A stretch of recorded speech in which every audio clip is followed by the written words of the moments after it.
नमस्कार मित्रांनो, आज आपण बऱ्याच वर्षापूर्वी म्हणजे 1980च्या आसपास घडलेली एक घटना पाहणार आहोत. एका गावामध्ये जी घटना घडलेली आहे ती एका गावाची जी लोकसंख्या होती ती 350-400च्या आसपास होती. गावात ठराविकच माणसं म्हणजे हाताच्या बोटावर मोजण्या इतकीच माणसं ही फक्त आर्थिक परिस्थितीने चांगली होती. बाकीची जी कुटुंब होती गावातली ती फार गरीब, काबाड कष्ट करणारी, मोलमजुरी करणारी, शेती करणारी. त्या गावामध्ये एक शिवा नावाचा धनगर समाजातील एक व्यक्ती राहायचा. त्याचं कुटुंब राहायचं गावाच्या टोकाला. त्याच्या कुटुंबामध्ये त्याचा एक मुलगा आणि त्याची बायको असा तिघांचा परिवार होता. आता शिवाकडे काय स्वतःची शेती वगैरे नव्हती. तो कधीतरी मोलमजुरीला जायचा, परंतु त्याच्या शेळ्या होत्या एक 30-35 आणि त्या शेळ्या तो रानामध्ये त्यांना चरायला न्यायचा, जंगलामध्ये चरायला न्यायचा. आणि मग त्या शेळ्या असल्यामुळे त्याला दुसरीकडे कुठे कामाला जाता येत नव्हतं. मग तो काय करायचा, जेव्हा जंगलामध्ये जायचा तेव्हा जंगलात जी सुकी लाकडं पडलेली असतात त्या सुकी लाकडांची मोळी बांधायची, गावात घेऊन यायची किंवा आजूबाजूच्या गावामध्ये घेऊन जायची, ती विकायची. त्यातून काहीतरी 10-15 रुपये येतील, त्याच्यावरती आपला संसार चालवायचा. असा त्याचा तो नित्यक्रम होता.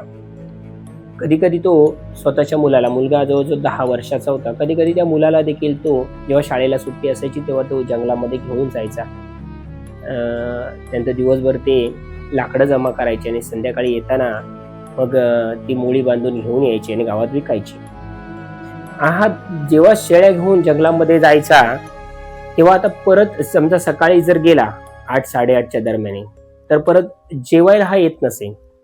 मग घरी जेव्हा तो घरातून निघायचा शेळ्या घेऊन त्या जंगलामध्ये जायला, तेव्हा तो दुपारचं जे जेवण आहे, जेवण म्हणजे काय, अतिशय परिस्थिती ही फार बेताची, अतिशय गरिबीची परिस्थिती.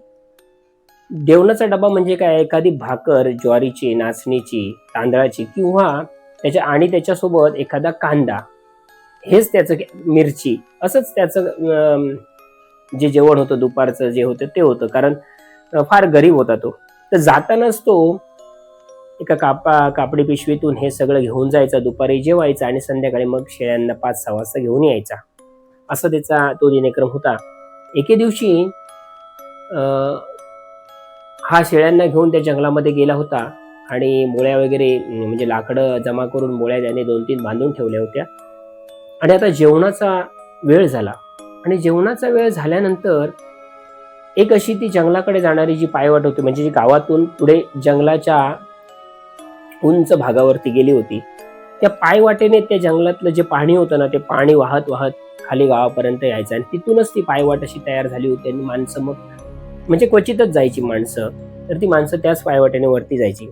त्या पायवाटेवरती एक मोठं झाड होतं आणि त्या झाडाच्या खाली एका दगडावरती बसून त्याने आपली ती जेवणाची जी पिशवी उघडली, पाण्याची एक बाटली होती ती त्याने घेतली आणि आता जेवण करणार होता किंवा खायला बसणार होता. एवढ्यातच त्याच्या बाजूला एक कोणतरी माणूस बसलेला आहे.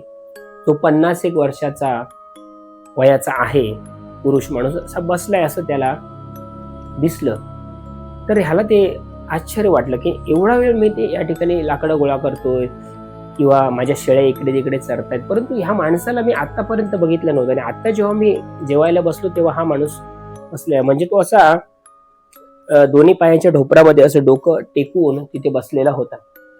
आता ह्याला वाटलं की हा कोणतरी जाणारा वाटसरू असेल किंवा दुसऱ्या गावातला असेल, म्हणून त्याने त्याला हाक मारली की काका, हो तुम्ही म्हणजे कुठच्या गावचे. तर त्याने सरळ असं वर त्याच्याकडे बघितलं आणि शिवाने जेव्हा त्याच्याकडे बघितलं ना, तेव्हा त्याला वाटलं की हा व्यक्ती जर आपल्या गावातला नाही आहे. कारण गावातली सगळी माणसं एक ओळखीची असतात, आजूबाजूच्या गावातला देखील असेल असं त्याला वाटलं नाही. म्हणून त्याने विचारलं की तुम्ही कुठच्या गावचे. तर तो माणूस ना काहीच बोलला नाही. तो एकटक शिवाकडे बघत राहत बसलेला. दोघांमधलं अंतर हे 5-6 फुटाचं होतं. इथे शिवा बसला एका खडकावरती आणि एका बाजूला तो बसलेला आहे. तर शिवाने आता ते सगळे जेवणाचा डबा सोडलेला होता ती आता कांदा त्याने फोडून भाकरीवरती ठेवला, मिरची ठेवली आणि त्या म्हाताऱ्या माणसाला या शिवाने विचारलं, काका तुम्ही जेवणार का तुम्ही खाल्लंय का? तर तो म्हणाला की म्हणजे मानेनेच त्याने सांगितलं की नाही म्हणून. मग तुम्ही जेवणार का? माझ्याकडे एवढंच आहे, माझ्याकडे काय पंचपक्वान्न नाही आहेत, पण माझ्याकडे जी काय कांदा भाकर आहे ती मी तुम्हाला देतोय, तर तुम्ही खाल का? तर त्याने खुणेनेच होय म्हणून सांगितलं, म्हणजे मानेने खुणा केली. आता त्याच्यातली एक भाकर शिवाने घेतली, कांदा आणि त्या माणसाच्या हातामध्ये ठेवला आणि तो माणूस म्हणजे खूप दिवसापासून एखाद्या माणसाला भूक लागावी, म्हणजे खूप म्हणजे समजा एखाद्या दिवस एखाद्या माणसाला जेवण मिळालं नसेल, जसा तो जेवेला तसा तो अदाशापणे पटापट ती कांदा भाकर खाऊ लागला. आणि शिवा म्हणतोय की बऱ्याच दिवसापाटनं हा मला वाटतं उपाशी आहे, मागच्या 1-2 दिवसापासून याने खाल्लं नसावं. पाण्याची बॉटल दिली, पाणी देखील त्या माणसाला त्याने दिलं शिवाने. आणि मग शिवाचं देखील खाऊन झालं आणि शिवा मात्र खोदून त्याला विचारत होता, तू कोणत्या गावचा आहेस, तू कुठच्या गावचा? कारण आजूबाजूला गोल गाव होते आणि तो एका बाजूला एक मोठं जंगल होतं ते. पण तो माणूस काहीच बोलला नाही. तो म्हणाला की मी इथलाच आहे, मी इथेच राहतो, मी इथलाच आहे, असं तो सांगायचा. पण बाकीच्या गोष्टी काही उलगडून सांगत नव्हता. शिवाला वाटलं की जाऊ दे, आपल्याला काय करायचंय. आता शिवाला जेवून झाल्यानंतर ह्या दोघांनी शिवा आता पुन्हा एकदा आपल्या शेळ्या वगैरे एकत्र करण्यासाठी म्हणून वर जाणार होता जंगलात. तर त्या काकांना त्याने सांगितलं की काका मी जातोय आता वरती, तर तुम्ही कुठे जाणार असाल तर आता जाऊ शकता म्हणून. तर तो म्हातारा माणूस म्हणाला ठीक आहे, तुम्ही जा, मी इथेच राहतो, मी कुठे जात नाही, मी माझं म्हणजे जे स्थान आहे ते इथेच आहे, असं तो शिवाला सांगत होता. शिवाला आता ह्या गोष्टी काही कळत नव्हत्या. आता मित्रांनो, मात्र जाता जाता त्या माणसाने शिवाला थांबवलं आणि तो म्हणाला, शिवा जरा थांब. आता शिवाला एक प्रश्न पडला की माझं नाव शिवा ह्या माणसाला कसं कळलं? या माणसाला मी ओळखत नाही किंवा हा माणूस कदाचित मलाही ओळखत नाही, पण तो माझा शिवा ह्या नावाने त्याने कसं काय हाक मारलं? तर त्याने विचारलं की काका माझं नाव शिवा हे तुम्हाला कोणी सांगितलं? तुम्ही मला ओळखता का? तर तो माणूस म्हणाला की मी दररोज तुला इथून येताना जाताना बघतोय, तू शेळ्या घेऊन जातोस, लाकडांच्या मळ्या घेऊन जातो, मी तुला ओळखतो, कदाचित तू मला ओळखत नसेल. आणि एवढ्यात त्याने एक अशी कापडी पिशवीमध्ये बांधलेली अशी पुरचुंडी किंवा पोटली शिवाच्या हातामध्ये दिली. शिवाच्या हातामध्ये दिली आणि शिवा म्हणाला की हे काय आहे? तर म्हणाले नाही, तू घरी गेल्यानंतर हे उघडून बघ, इथे आता तू उघडून बघू नकोस म्हणून. तर शिवा म्हणाला ठीक आहे. शिवाने त्या हाफ पॅन्टीच्या खिशामध्ये घातली. तो शेळ्या मेंढ्यांना घेऊन पुन्हा एकदा संध्याकाळी घरी आला. घरी आल्यानंतर त्याने ती पुरचुंडी उघडून बघितली, पोटली, तर त्याच्यामध्ये काही पैसे होते. तर एवढे पैसे शिवाने आजपर्यंत कधी पाहिले नव्हते. तर शिवा म्हणायला लागला की एवढे पैसे जर मी बायकोला, माझ्या पत्नीला दाखवले तर ती माझ्यावर संशय घेईल, चोरी करून आली का? मी जर मोळी विकतोय किंवा काय करतो त्यातून एक 5-10 रुपये 15 रुपये मला मिळतात, आणि एवढे पैसे जवळजवळ 1000-2000 रुपये त्याच्यामध्ये होते. तर तो म्हणाला पत्नीने पाहिलं तर पत्नी माझ्यावर संशय घेईल की मी काहीतरी चोरी करून आणली, म्हणून त्याने पत्नीला देखील काही सांगितलं नाही. ते पैसे त्याने तसेच लपवून ठेवले. आणि मित्रांनो, परत 2-3 दिवसांनी हाच घटनाक्रम घडला, जेव्हा शिवा त्या दगडावरती दुपारचं जेवण करण्यासाठी, ती भाकरी खाण्यासाठी म्हणून बसला, आणि तेव्हा पुन्हा बाजूला तो म्हातारा माणूस त्याला दिसू लागला. आणि त्याला आश्चर्य वाटलं. शिवाला म्हणतो, शिवा म्हणायला लागला की काका तुम्ही आज पण इथेच आहात, तुम्ही कुठे जात नाही का? किंवा तुमचं घर कुठे आहे? ह्या जंगलात तर आजूबाजूला घर नाही, पण तुम्ही राहता कुठे? तर तो माणूस असं सांगत होता की मी इथेच राहतो, माझं हेच घर आहे म्हणून. शिवाला नक्की प्रश्न पडायचा की हा माणूस काय बोलतो काय? त्याला पहिलं वाटायचं की हा माणूस वेडसर आहे. तो वेडसर असला तर मला काल त्याने जी पोटली दिली त्याच्यामध्ये पैसे होते, म्हणजे हा माणूस वेडसर नाहीये, याच्याकडे एवढे पैसे आहेत म्हणून. त्या दिवशी देखील त्याने त्याच्यासोबत ती भाकरी, कांदा खाल्ला. आज मात्र तो खुश होता शिवावर, तो म्हणजे खुश होऊन बोलत होता. जसं जेवण झालं ना मित्रांनो, तसं पुन्हा एकदा शिवाच्या हातामध्ये त्याने पुन्हा एकदा ती पोटली दिली आणि शिवाला सांगितलं, शिवा ही पोटली घरी जाऊन उघडायची आहे, इथे वाटेत उघडायची नाही. वाटेत उघडलंच तर त्याचा काही फायदा होणार नाही, घरी जाऊन उघड. तर शिवा म्हणाला की ठीक आहे. आणि ह्या सगळ्या गोष्टी शिवासाठी नवीन होत्या. शिवा पुन्हा एकदा संध्याकाळी घरी गेला आणि तशीच त्याने पोटली जी होती ना, ती बायकोला न सांगता एका ठिकाणी घराच्या बाजूला जाऊन उघडली तर त्याच्यामध्ये सोन्याचे दागिने होते मित्रांनो. सोन्याचे दागिने पाहून शिवाला म्हणजे धक्का बसला, त्याला आश्चर्य वाटलं, त्याला आनंद नाही झाला. का? त्या माणसाने चोरी वगैरे करून कुठे दागिने आणले असतील, ते पैसे आणले असतील, उद्या तो आपलं नाव पोलिसांना वगैरे सांगेल, पोलीस पाटलाला सांगेल आणि पोलीस मला घेऊन जातील. आता तो भीतीने कापायला लागला. परंतु शिवाने ते दागिने ना तसेच ठेवले लपून. आणि दुसऱ्या दिवशी पुन्हा जेव्हा तो गेला ना, तो माणूस तिथे त्याला भेटला. त्याला विचारलं की हे दागिने कुठून आणलेस तू? तू चोर तर नाही आहेस ना? तर तो माणूस सांगायला लागला, तो म्हातारा माणूस त्याला शिवाला सांगू लागला की मी चोर नाहीये किंवा कोणी नाहीये. हे जे आहे, जे माझं धन आहे ते मी तुला देतोय खुश होऊन. त्यामुळे तू त्याचा बिनधास्त वापर कर. हा चोरीचा याच्यामध्ये एकही रुपया नाहीये. आता शिवा थोडा त्याला आनंद वाटला. दुसऱ्या दिवशी त्याने एका सोनाराकडे जाऊन त्या दागिन्यांची किंमत केली. आता सोनार देखील चौकशी करू लागला. तुझ्याकडे एवढा गरीब धनगर समाजातील व्यक्ती शेळ्या मेंढ्या राखतात, याच्याकडे एवढे पैसे आले कसे? शिवाने त्यांना सांगितलं की ही आमची पूर्वजांची जी काही ठेव होती ती आम्हाला घरामध्ये सापडली आणि ती मी तिथे विकण्यासाठी आलं. मित्रांनो, त्या काळामध्ये 1980-85 मध्ये त्या 1.5 लाख रुपये त्या दागिन्यांचे त्यावेळी आले. ते जुनं सोनं. जेव्हा 1.5 लाख रुपये त्याने किंमत केली ना त्या सोनाराने, पण तो शिवाला म्हणाला की मी तुला 1 लाख रुपये देईन, 50,000 रुपये मी माझं कमिशन ठेवेन, नाही तर मी पोलिसांना सांगणार. तर शिवा म्हणायला लागला की ठीक आहे, तुम्ही 50 मला 1 द्या. शिवाने आता जी झोपडी होती त्याच्या झोपडीचं रूपांतर घरामध्ये केलं आणि त्याचे दिवस आता पालटले, चांगले झाले दिवस. आणि त्याला म्हणजे त्याचं जीवन आता सुखकर व्हायला लागलं. आता बरेच दिवस झाले तर तो माणूस त्याला त्या झाडाखाली खडकावरती बसलेला दिसत नव्हता. त्याच्यामध्ये 1 वर्ष निघून गेलं आणि मित्रांनो 1 वर्षामध्ये त्याचं घर झालं शिवाचं आणि त्याची परिस्थिती चांगली झाली. आणि चटणी भाकरी, कांदा भाकर खाणारा शिवा आता भाजी पोळी असं घेऊन तो जंगलामध्ये त्या मेंढ्या चारण्यासाठी जाऊ लागला. एके दिवशी शिवा तसंच बसला होता त्या खडकावरती आणि याला हा मनामध्ये विचार करतो की तो माणूस बरेच वर्ष झाले, आता वर्ष होऊन गेले, तो माणूस काही पुन्हा दिसला नाही हे सगळं दिल्यानंतर. तो आज दिसायला पाहिजे होता, असं त्याने विचार करता करता तो बाजूला माणूस त्याच्या पुन्हा एकदा दिसू लागला, तो म्हातारा माणूस. आणि शिव आश्चर्यचकित झाला. मी जसं नाव काढलं तसं हा माणूस माझ्या सोबत खडकावरती बसलेला मला दिसला. शिव म्हणाला काय हबदाटकीचा प्रकार आहे की काय प्रकार आहे, त्याला समजे ना. त्याने त्याला विचारलं की बरेच दिवस तुम्ही होता कुठे? तर तो माणूस सांगू लागला की मी इथेच होतो, मी तुला दररोज इथून येता जाताना पाहतोय, मी इकडेच आहे, मी कुठे जात नाही. तर आजही दोघांनी जेव्हा त्या माणसाने विचारलं आज काय आणलंस तू डब्यामध्ये, तर शिव म्हणाला आज मी पोळी भाजी आणली, आता मी माझी तुम्ही दिलेल्या पैशातून मी घर बांधलं आणि आता माझी परिस्थिती सुधारलेली आहे, तर ही घ्या पोळी भाजी. जेव्हा त्याने ती पोळी भाजी पुढे केली त्या माणसाकडे, त्या माणसाने त्या दिवशी मात्र घेतली नाही. तो म्हणाला की मला आज काही नको आहे, तुझी परिस्थिती सुधारली ना, बस तेवढंच मला पाहिजे होतं, पण मला आज तुझी पोळी भाजी नको आहे, आज माझं पोट भरलं, आज फक्त तू माझं एक काम कर शिवा. तो म्हणाला की ठीक आहे मी करतो, तू सांग काय काम करायचंय ते, कारण माझं जे जीवन सुखकर झालंय ते सगळं तुझ्यामुळे झालंय.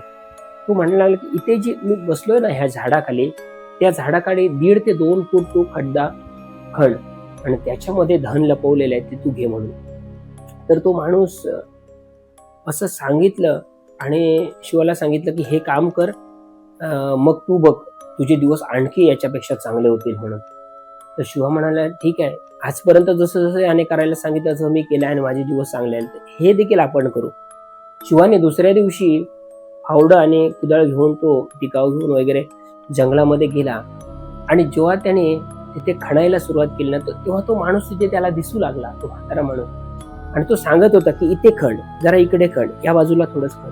आणि शिवा खणतोय, अर्धा फूट खड्डा खणून झाला, 1.5 फूट झाला, त्याच्यानंतर 1.25 आणि 2 फूट जेव्हा खड्डा पूर्णतः असा खणून झाला ना त्याने दाखवल्याप्रमाणे त्या माणसाने, तेव्हा त्याच्यामध्ये हाडांचा सापळा सापडला मित्रांनो. आणि हाडांचा सापळा पाहून आता ह्याच्या अंगावरती काटा उभा राहिला शिवाच्या. शिवा म्हणाला की त्याने सांगितलं मी खणतोय आणि माणसाचा हाडांचा सापळा सापडला. त्याच्या अंगातून असं थंडगार अशी लहर गेली आणि हा घामाघूम झाला की काय हा प्रकार, आजपर्यंत मी असं केलं, सगळं चांगलं होतं, त्याने आज हा सापळा सापडला. आता सापळा सापडला आणि त्या माणसाला तो आता सांगणार की तुम्ही काय करायला मला सांगितलं, हा हाडांचा सापळा सापडला. आणि त्याने जेव्हा मागे बघितलं ना, तर तो माणूस तिथे होता. तो हसला त्याच्यासोबत, म्हणजे शिवासोबत, आणि नंतर अचानक गायब झाला. हा अचानक गायब झालेला पाहून शिवा आता खूप घाबरला. हा भुताटकीचा प्रकार आहे. आजपर्यंत मी ज्या माणसाला माणूस म्हणत होतो, तो माणूस नव्हता, तरी अदृश्य शक्ती किंवा अतृप्त आत्मा होता, हे आता त्याला खात्री पडली. पण आता हा सापळा खणून ठेवलेला आहे, आता ह्याचं करायचं काय?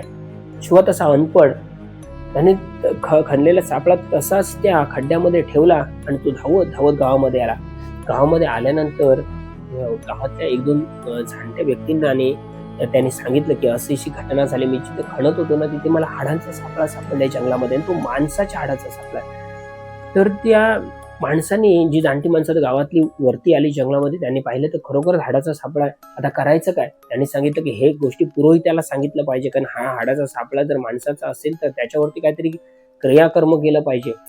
तर मित्रांनो, मग त्यांनी हे गोष्ट जाऊन पुरोहितांना सांगितली गावामध्ये, आणि सांगितलं की पुरोहित काय करायचं ह्याचं सांगा, ह्याने खणलाय, आता तो वर काढलाय खरा, आता ह्याला त्याचा त्रास होऊ नये म्हणजे काहीतरी करावं लागेल. तसंच जर माती आपण टाकली त्याच्यावरती आणि ह्याला त्रास झाला तर? पुरोहित म्हणाले की त्याच्यावरती काहीतरी क्रियाकर्म आपण करू आणि मग पुन्हा तो दफन करू. पण आता तो काढलेला आहे, त्याच्यावरती काहीतरी विधी करावे लागतील. मग ना 2-3 दिवसांनी पुरोहित, गावातली काही ठराविक मंडळी, शिवाची बायको, त्याचा मुलगा वगैरे ते जंगलामध्ये घेऊन त्याच्यावरती शिवाच्या हस्ते क्रियाकर्म, त्याच्यावरती त्याची काय जी काय हे करायची होती, क्रिया करायची होती पुरोहितामार्फत, ती सगळी केली. आणि जशी ती क्रिया त्यांनी केली आणि तो खड्डा पुरोहितांनी बुजवायला सांगितला ना, तसं बाजूला जे झाड होतं त्याला लागूनच मोठं झाड होतं ना, त्या झाडाला अचानक आग लागली. अचानक जशी आग लागली तशी हे सगळे बाजूला झाले. आणि ते त्यांना विचार मनात येऊ लागला की जसं ह्याचं काही क्रियाकर्म केलं आपण आणि त्याच्यानंतर हा खड्डा बुजवला आणि ह्या झाडाला अचानक कशी आग लागली. त्यानंतर सगळं तर गूढ ह्या सगळ्या गोष्टी त्यांच्या बाबतीमध्ये घडत होत्या. सगळे बाजूला राहिले. तर म्हणता ते झाड ना, म्हणजे पूर्णतः जळलं नाही, बारीक बारीक ज्या फांद्या होत्या ना तशाच जळून गेल्या, आणि मुख्य जे खोड होतं ना ते अर्धवट जळलेल्या अवस्थेत त्या ठिकाणी तसं पाहिलं.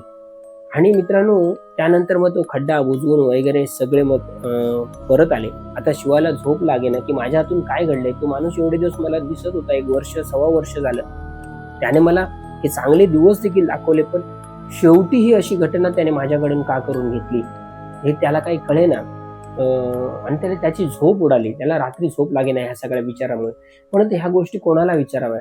पण तो पुरोहितांकडे, ज्यांनी त्याच्यावरती क्रियाकर्म केलं होतं ना त्या सापळ्यावरती, त्या पुरोहितांकडे शिवा गेला. आणि ते थोडेसे असे भूत भविष्य जाणणारे होते, जाणकार होते पुरोहित. तर त्यांनी शिवाने त्यांना सांगितलं ना जेव्हा, तर त्यांनी सगळं थोडंसं असं अभ्यास करून काही गोष्टींचा, किंवा शिवाला पहिल्या ज्या घटना घडल्या होत्या त्या सगळ्या घटनांचा एक संदर्भ घेऊन त्यांना असं सांगितलं की कदाचित ना हा माणूस, कदाचित म्हणजे ह्या गोष्टी खऱ्या असतीलच, 100% असंच झालं असेल नाही, परंतु असं असू शकतं की तो माणूस श्रीमंत असेल, पैशा अडक्याने श्रीमंत असेल, आणि एखाद्या वेळी तो ह्या झाडावरती चढलेला असेल फळं काढण्यासाठी किंवा लाकडं तोडण्याची, किंवा कोणत्या अन्य कारणाने तो ह्या झाडावरती चढलेला असेल कदाचित, आणि त्या झाडावर पडून याचा या ठिकाणी मृत्यू झाला असेल. आणि मृत्यू झाल्यानंतर जेव्हा पावसाचे दिवस येतात तेव्हा जी माती वाहून येते ह्याच मार्गाने जंगलातील, त्या मातीच्या साह्याने तो जो मेलेला त्याचा मृतदेह असं होता ना, तो गाडला गेलेला असेल कदाचित, आणि त्याच्या खाली हा दफन झालेला असेल, आणि ही गोष्ट कोणालाच कळली नसेल. आणि त्याचा तो गाडला गेलेला मृतदेह, आणि त्याच्यावरती हिंदू धर्माप्रमाणे जर क्रियाकर्म त्याचं 10वं 12वं झालं नसेल ना, तर असे प्रेतात्मे असतात की सगळेच प्रेतात्मे असतात, ते वाईट असतात अशातली गोष्ट नाही. एखादा चांगला माणूस असेल, चांगल्या वागणुकीचा असेल, समाजामध्ये चांगलं वर्तन करणं म्हणजे ठेवणारा असेल, त्याचे संबंध सगळ्यांशी मधुर असतील, आणि तर त्याचा जो आत्मा असतो हा पुण्यात्मा म्हणून मानला जातो.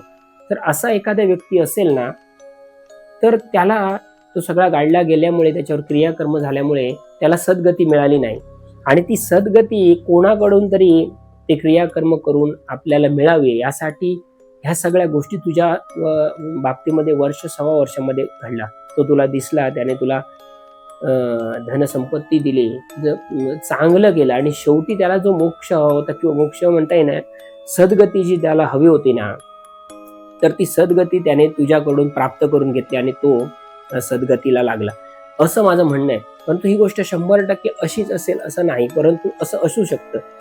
तर मित्रांनो, ह्या गोष्टी मात्र आता थोड्या शिवाला समजू लागलं की हो, त्याने आजपर्यंत माझ्या बाबतीमध्ये एक 5-6 वेळा तो मला भेटला, पण माझं वाईट काही केलं नाही, मला कोणत्याही प्रकारचा त्रास दिला नाही किंवा त्याच्यामुळे मला त्रास झाला नाही. परंतु शेवटचा हा जो क्षण आहे, त्याची आणि माझी शेवटची जी भेट झाली की त्याने खाण्याला सांगितलं आणि तिथे तो सापळा सापडला. तर तुम्ही सांगताय पुरोहित गुरुजी, तर ते असू शकतं असं, आणि माझ्या ह्या सगळ्या क्रियाक्रमामुळे त्याला सद्गती मिळाली असं असू शकतं, असं ह्या शिवाने मानून घेतलं आणि पुरोहितांनी पण त्याला सांगितले असं असू शकतं म्हणून. आणि ह्या सगळ्या गोष्टी मग शिवाने मान्य केल्या आणि त्यालाही बरं वाटलं की कोणाला काय होईना पण माझ्या हाताने मोक्ष मिळाला किंवा सद्गती मिळाली. तर मित्र, त्या दिवसापासून ना मात्र तो माणूस पुन्हा कधी त्या जंगलामध्ये शिवाला दिसला नाही. परंतु शिवाचं जे आयुष्य आहे ना, तिथून त्या घटनेनंतर मात्र पूर्णतः बदलून गेलं आणि शिवाची जी आर्थिक परिस्थिती होती ना, ती खूप चांगली झाली आणि पैसा अडका त्याच्याकडे येऊ लागला आणि घर किंवा मुलाचं शिक्षण हे त्याने बऱ्यापैकी चांगलं केलं. आणि नंतर मग किराणा मालाचं दुकान त्याने स्वतःच्या गावामध्ये सुरू केलं. म्हणजे जो काही प्रेतात्मा होता ना, तो याच्या बाबतीमध्ये याच्या चांगल्यासाठी होता. त्याने याचं देखील चांगलं केलं आणि आपल्याला देखील सद्गती प्राप्त करून घेतली. तर मित्रांनो, अशी आगळी वेगळी घटना जी महाराष्ट्रामध्ये नाही तर महाराष्ट्राच्या बाहेर घडलेली आहे, ती मला एका व्यक्तीने सांगितली होती. तर ती मी आज तुम्हाला तशीच्या तशी सांगण्याचा प्रयत्न केलाय. तर आपल्याकडे काही असे अनुभव असतील तर कमेंट बॉक्समध्ये कमेंट करून सांगा. तुम्ही या चॅनलवरती नवीन असाल तर तुम्हाला विनंती आहे की चॅनल सबस्क्राईब करा, आपल्या मित्रमैत्रिणींपर्यंत हा चॅनल शेअर करा, म्हणजे सगळ्यांना ह्या सगळ्या भयकथांचा आनंद घेता येईल. आजपर्यंत दिलीप मी आपल्या सर्वांची मनापासून रजा घेतो मित्रांनो. धन्यवाद.